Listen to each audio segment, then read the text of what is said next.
This is the Marketing Podcast Network.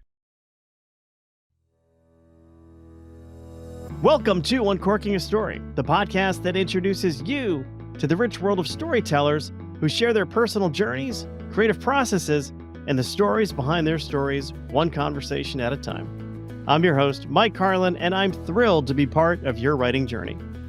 If you're an aspiring writer, a literary enthusiast, or simply someone who believes in the transformative power of words, you've come to the right place. Every week, we'll pop the cork on the world of successful storytellers and give you a healthy pour of inspiration, insight, and empowerment. My mission is to help writers like you realize your full potential through the transformative and therapeutic power of writing. Whether you're just starting your literary voyage or looking to refine your craft, I'm here to provide you with the knowledge, inspiration, and encouragement you need to embark on your own storytelling adventure. So, are you ready to uncork your story and let your creativity flow? Uncorking a Story is about to begin. Sit back, relax, and let the transformative magic of storytelling whisk you away. Welcome to Uncorking a Story. Well, welcome back to another exciting episode of Uncorking a Story. I'm thrilled to have you here as we dive into the magical world of storytelling. I want to remind you to please follow Uncorking a Story on all socials, including Instagram, Facebook, YouTube, and Twitter. You could also find us at Uncorking a Story on all of those platforms. And I'd love it in particular if you would prescribe. Yes, I'm prescribing you I'm giving you a prescription for more cowbell. No, I'm asking you to subscribe to Uncorking a Story on YouTube. And that's for two reasons. Number one, it's a great place for me to interact with the audience.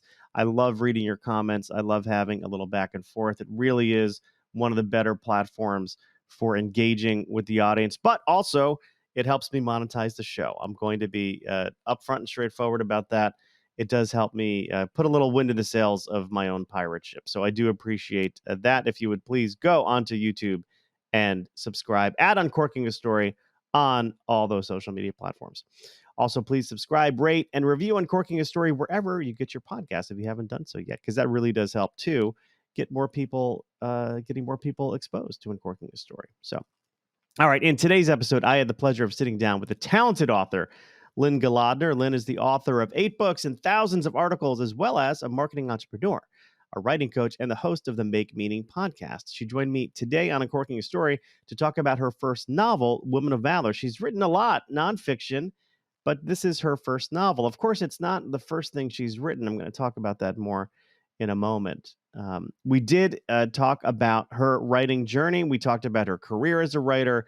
We explored her early inspirations, the ups and downs of the writing process, and the invaluable lessons she learned along the way. From her childhood journals to her career in journalism and marketing, Lynne's passion for writing has been a constant thread in her life. I wanted to reflect for a moment, though, on one thing in particular that she mentioned, which is how the novel that she came on to promote, Women of Valor, was not the first one she'd written. That's not all that uncommon. Sometimes those first manuscripts we write never will see the light of day, but that doesn't mean that they aren't valuable. We can learn so much from those efforts that are doing nothing but collecting dust somewhere in a desk drawer. I don't know if people really put manuscripts in a desk drawer anymore. They're probably in a hard drive somewhere. They're probably in the cloud, but they're in the cloud collecting dust, if that's even possible. I don't know. I'm not a physicist. Those manuscripts, though, prove a few things. Number one, they prove that we can start and finish a project. Right. So that's that puts, I used the term wind in the sails before, but that gives us a little bit more confidence that we can sit down, start a writing process, and then finish a manuscript. It's a very important thing to try and do, and it helps you build some confidence. They also give you reps. I like to think of writing as an exercise, something you should do every day. You go to the gym to get strong. You do your reps, right? I remember at the cage of the University of Connecticut, my friend John Octoloni was going into the Marines. He used to make me work out with him. Now, I was a runner. I was terrible at cross training. That is an affliction that I carry with me to today. But he would have me in the weight room and we'd be doing reps. And his rule of thumb was 10 reps for every exercise, 3 sets of 10 reps. Bah! And, that was the reps. But writing is like reps, too. They strengthen, writing a manuscript, writing every day, whether it's a blog post or or whether it's just journaling, those are the reps you need to strengthen your writing muscles. Those early manuscripts also teach us humility, humility in terms of receiving feedback. And yes, sometimes they teach us what not to do, but make no mistake, they are valuable. Those manuscripts, those first tries you have that may never, ever, ever get published are extremely valuable. Don't ever consider the time you spent on them to be wasted. And remember, not selling manuscript is not something that is happening to you. It is something that is happening for you. That's my little woo woo quote of the day. Not happening to you, it's happening for you. Even if you don't believe it at the time, there's a reason why that manuscript hadn't gotten sold. And it taught you a lesson, likely that you may not realize till years later. But look for that lesson at some point in time. Do me that favor. Look for that lesson. You may not believe it, but there's a lesson there. My goal is always to help you become a better writer, and that is your lesson for the day. All right, it is time to uncork Lynne's story. Welcome to Uncorking a Story, Lynne Golodner. Oh, thanks so much for having me. I'm excited. Well, thank you. Thank you again for taking time out of your day. And I always ask the same question as we begin these conversations. And that question is, where does your story as an author begin? So, my mom says I was 6 years old when I started writing stories. And so we're going to go with that. And I have a couple of journals behind my desk that are from my childhood and just reminds me who I've always been, writing poems, stories, skits, just to make sense of the world around me and be creative. And as I, grew up, I really pursued that. In high school, I was on the high school newspaper staff, but I also freelanced for the local newspaper in my town. And when I went to the University of Michigan, I wrote for the Michigan Daily, but I also freelanced for the Ann Arbor News. So my writing career really took a direction into journalism, which is how I spent the first 15 years of my professional career. But all the while, I was writing poems and stories. And, I did an MFA in creative writing in my 20s. And my master's thesis was a poetry manuscript, and it was published in time for graduation. So I had 8 books published, 6 nonfiction, 2 poetry collections, while I was doing other things, being a journalist, working in marketing, all of that. And I would say that in the last 5 years, that's when I really said, well, I want to be author first and not just on the side.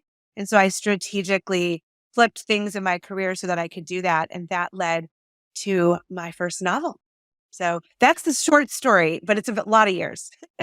It's fantastic. I do want to go back in time to when you were 6 years old because I'm Yeah. curious. What do you think drew you towards writing stories back then? I mean, I know many kids, most kids. I think about my own kids were very very creative when they were much younger, and then as they grew up, that sort of unfortunately that goes away sometimes. What was it about writing stories that meant something to you back when you were 6? So I've always loved to read. I read from a very young age, and and I still love it. And reading is like it's an escape from whatever normal life is into a whole other place, whether it's contemporary or fantasy or historical or whatever. And so that was really fun for me, and I always wanted to be part of that world. And also, writing from a very young age for me was a few things. It was how I made sense of the world around me. So just try to figure it out. How I figured out what I believed or thought about something, sort of like processing through writing.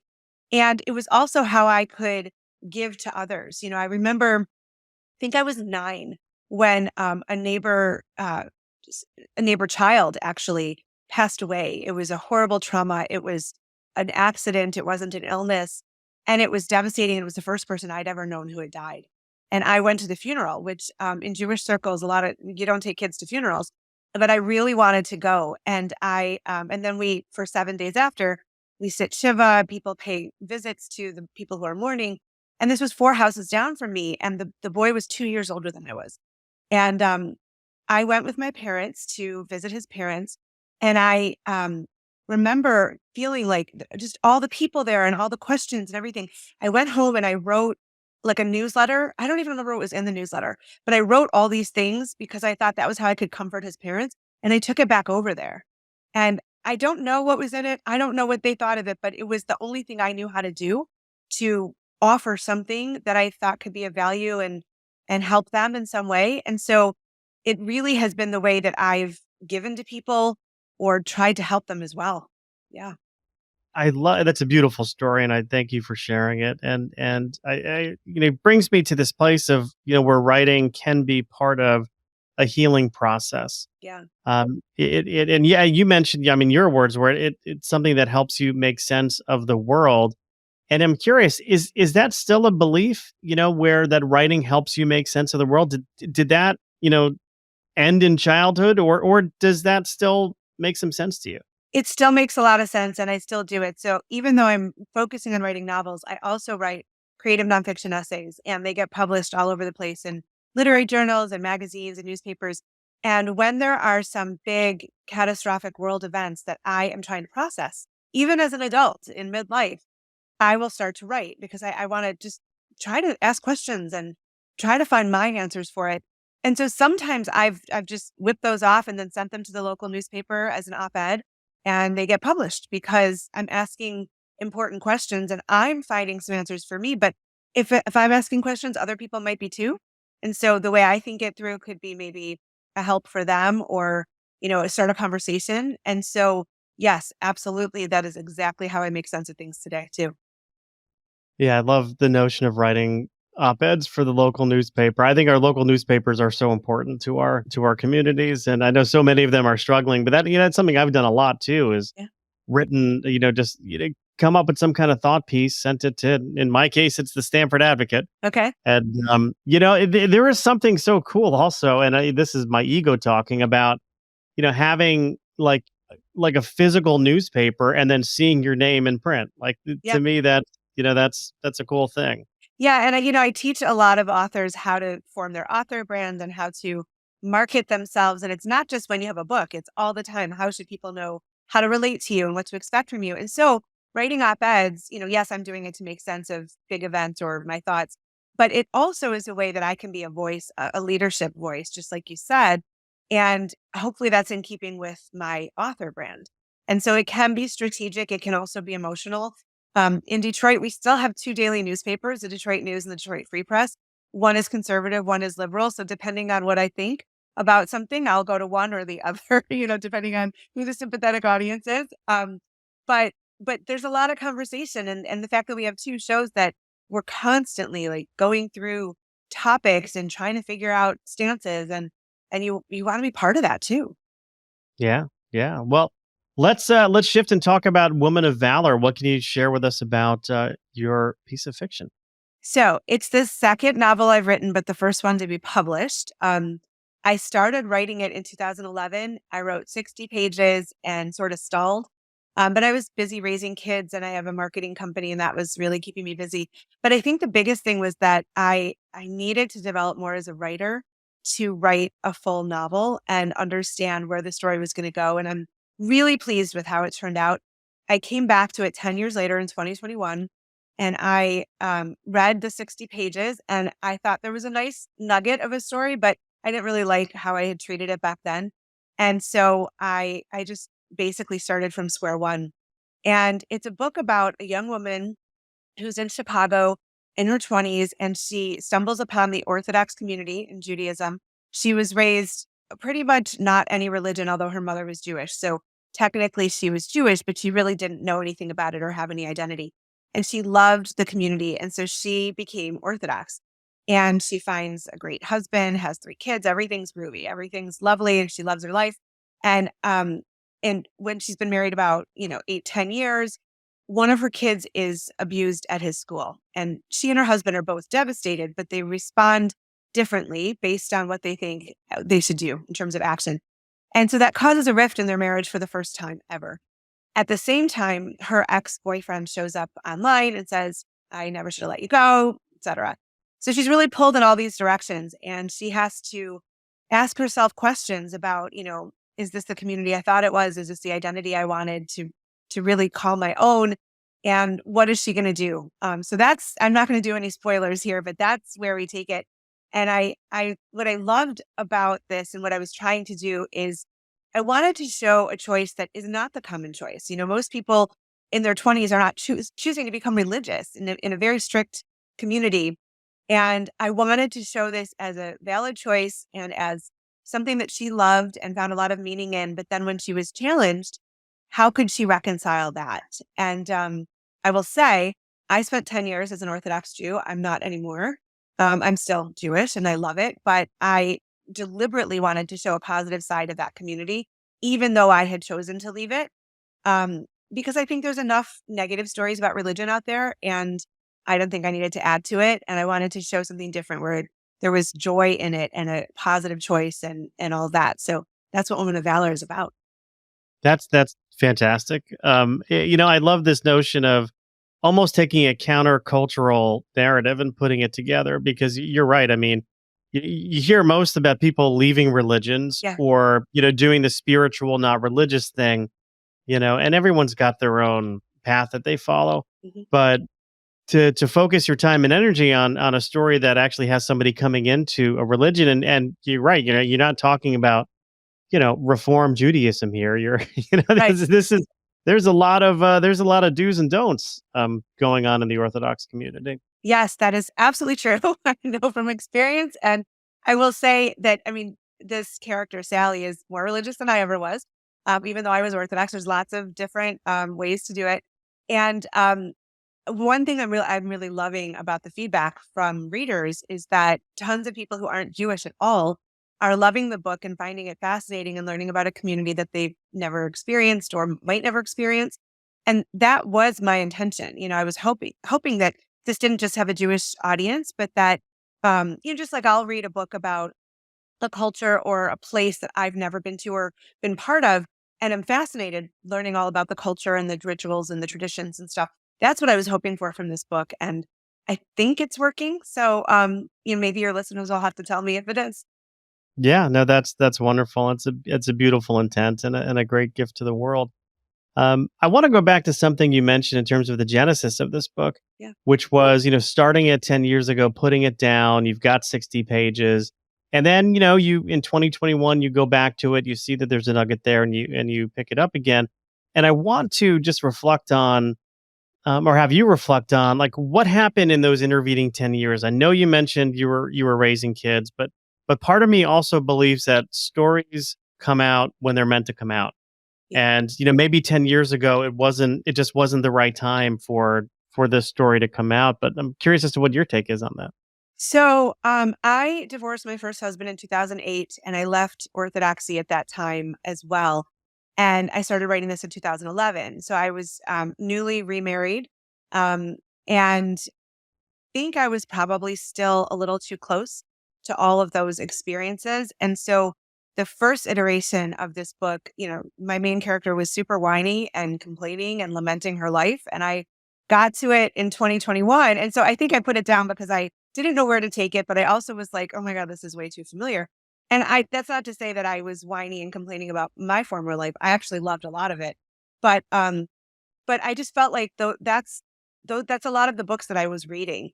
In 2021, I was far enough away from it that I had some distance and I can make a conscious decision about how I wanted my characters to be. And I kept some of the things from the Orthodox world, some of the observances that I love, and I could have that perspective about what was really special and really create it from a fictitious place. So it wasn't anything any longer that was related to me. It was just a story I was making up out of thin air and doing research and, and really, I guess, starting with a blank canvas. And so I think that's how I could write it better in 2021.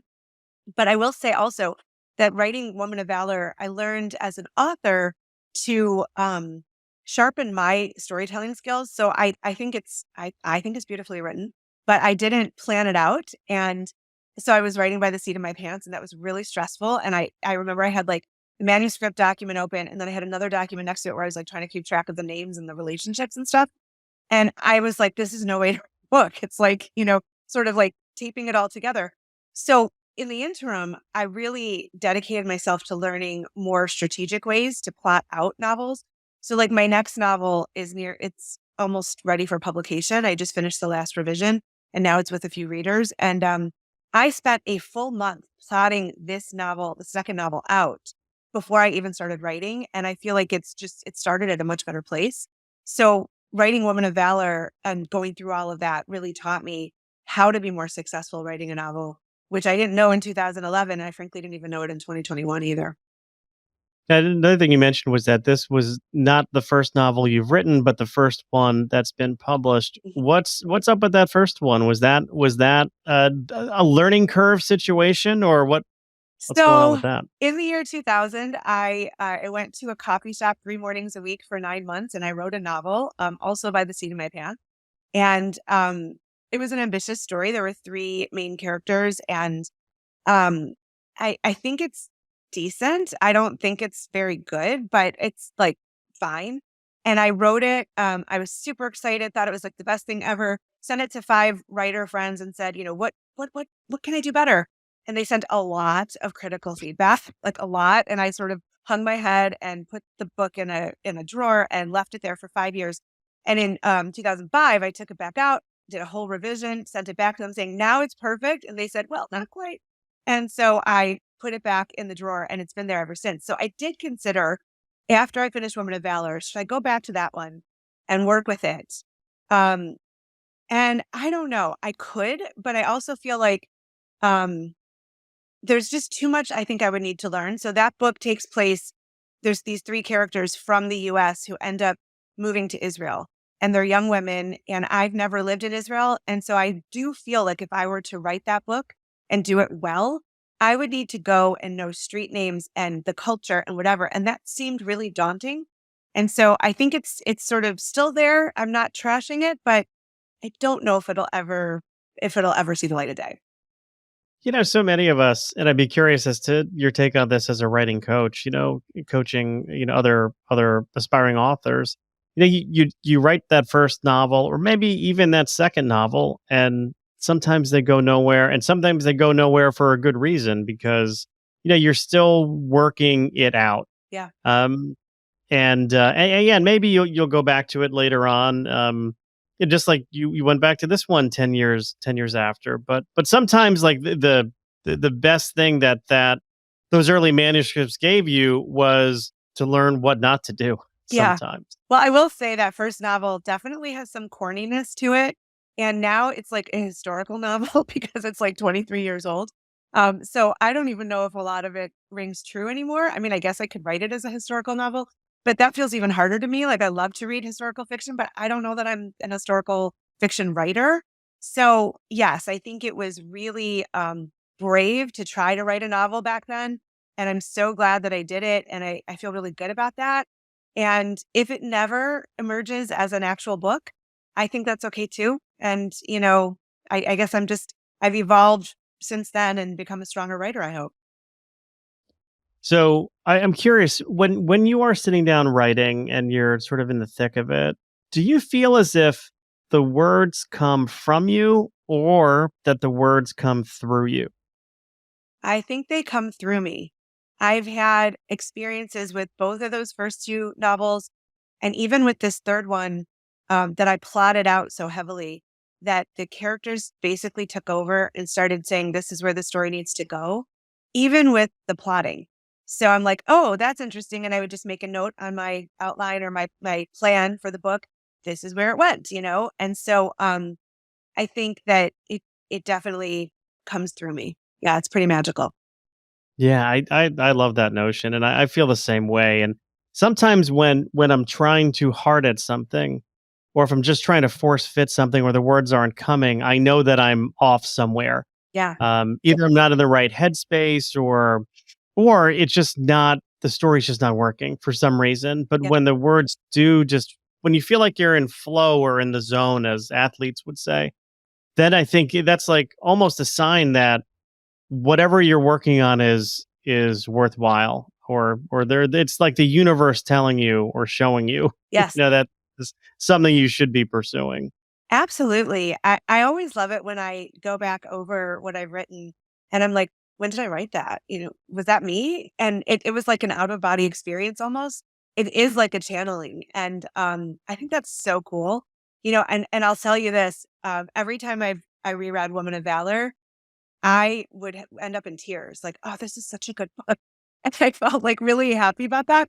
And so when I just read through this next book before I went through to do the final revision, and I got to the end of it, and I was like, again, I teared up a little, and I'm like, what a great ending. Yay me.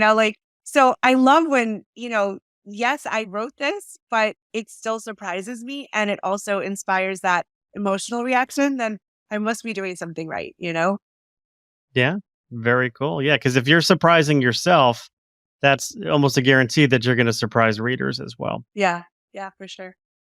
I have to ask, is there a backstory to the painting or the picture of the elephant over your right shoulder? Yes. So I went to India in 2014 with a client. I had a couple of years where I had a lot of yoga businesses that were clients. And so this yoga instructor took me to be a blogger and photographer on her retreat in India.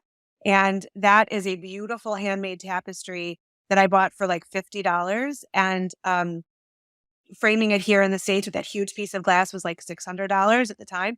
And this whole room has been designed around that tapestry. So it just reminds me of being on the Ganges and buying this from somebody who was a very talented artisan and probably should have made a lot more money on it. But yeah, it was a great experience, life-changing. Yeah, or they can just get in the framing business, one or the other. Yes, 100%. Yes. Tell me a little bit also about your podcast, the Make Meaning podcast. What's that all about? Yeah, so I started this in 2018, and it had its beginnings actually inspired by my dad, who I was very close to, and he was diagnosed in 2017 with acute myeloid leukemia, which is a fatal blood cancer. And we didn't know if he'd make it to his 80th birthday. And so I decided to do a podcast really focusing on how people find meaning and purpose in life and in work. And I started by interviewing him. And it aired on his 80th birthday. And he was fortunately still with us. And we listened to the episode and just cried as we listened to it. And then I just interviewed people that I, wanted to do business with or whatever, who inspired me. And on the 1-year anniversary, my dad was the guest again. He was still with us. And so that was a wonderful second conversation. Unfortunately, I lost him 6 months later. And the podcast has really evolved as my business and my work have evolved. So when I had different niches in marketing, I would feature people that I was looking to do business with and how they found meaning and purpose in their work and their lives. And since I made this pivot to really focus on my writing career fully as the priority, I only feature authors and people in publishing on the podcast now. So that's been a few years. And gosh, I have episodes lined up already through next July.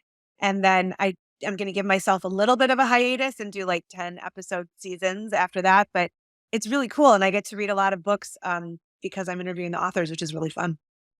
Yeah, that sounds vaguely familiar to me. That's how this show started. Kindred spirits. I love it.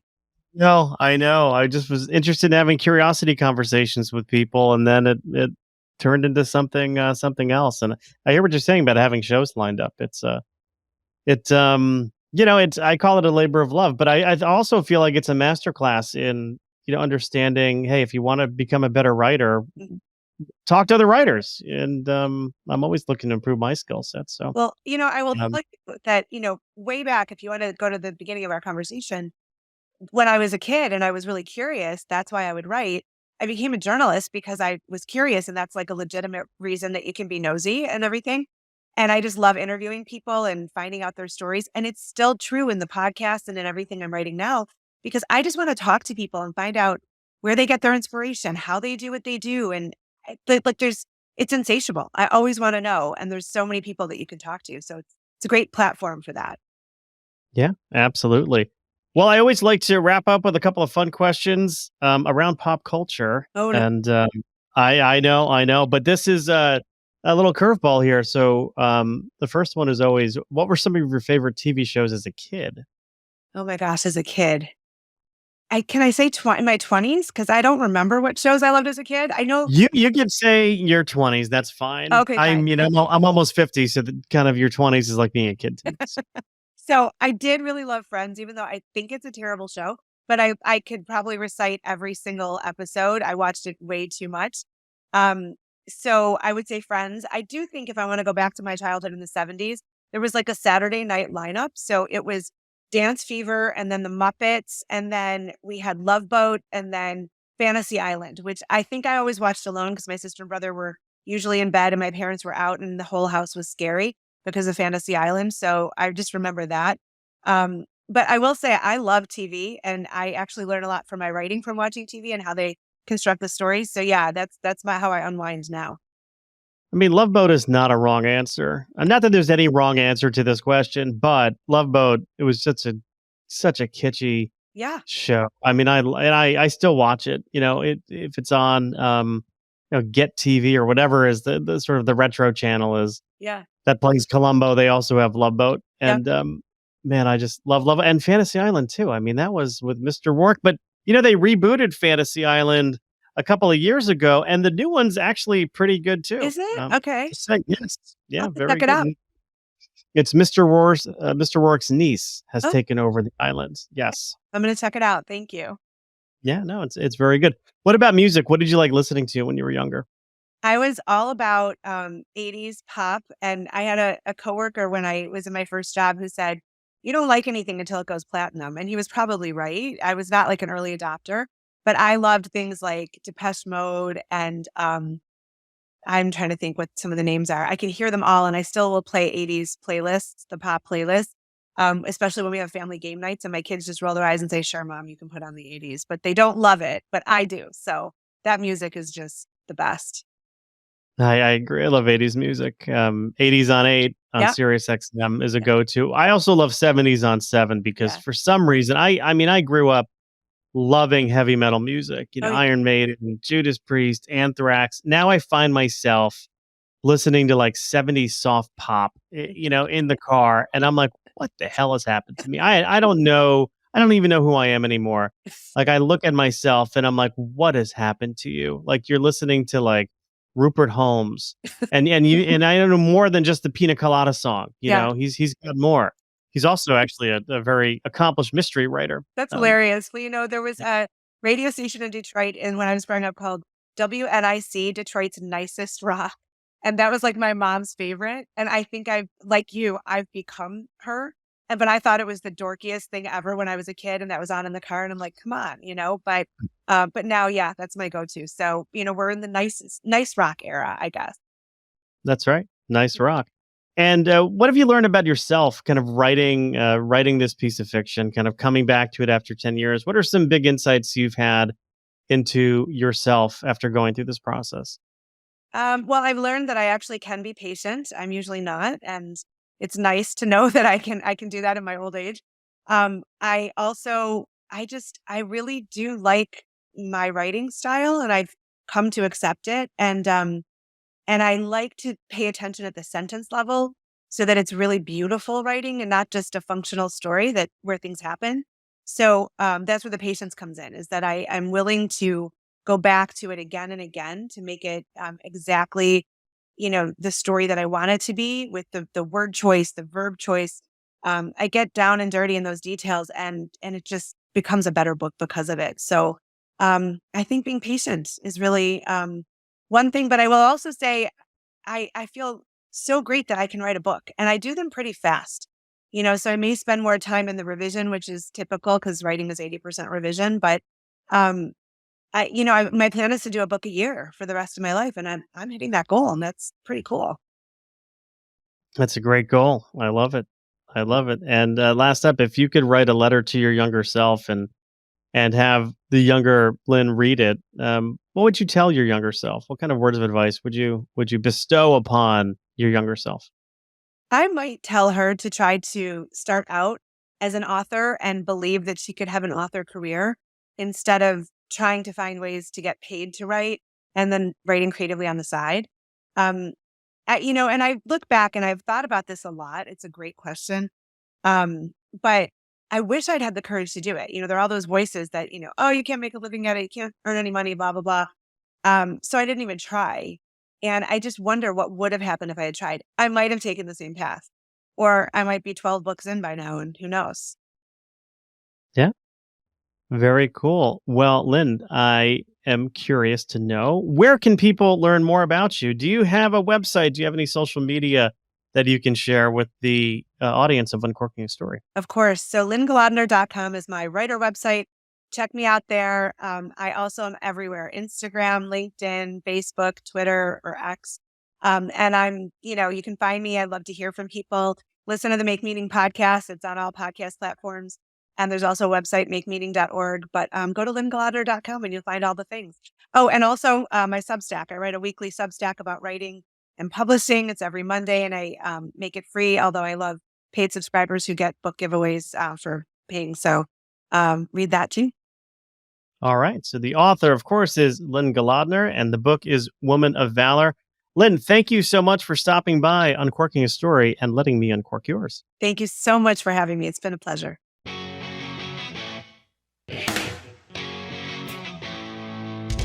Thanks for listening to Uncorking a Story. If you'd like more information about today's guest or to find out more about Mike, go to uncorkingastory.com.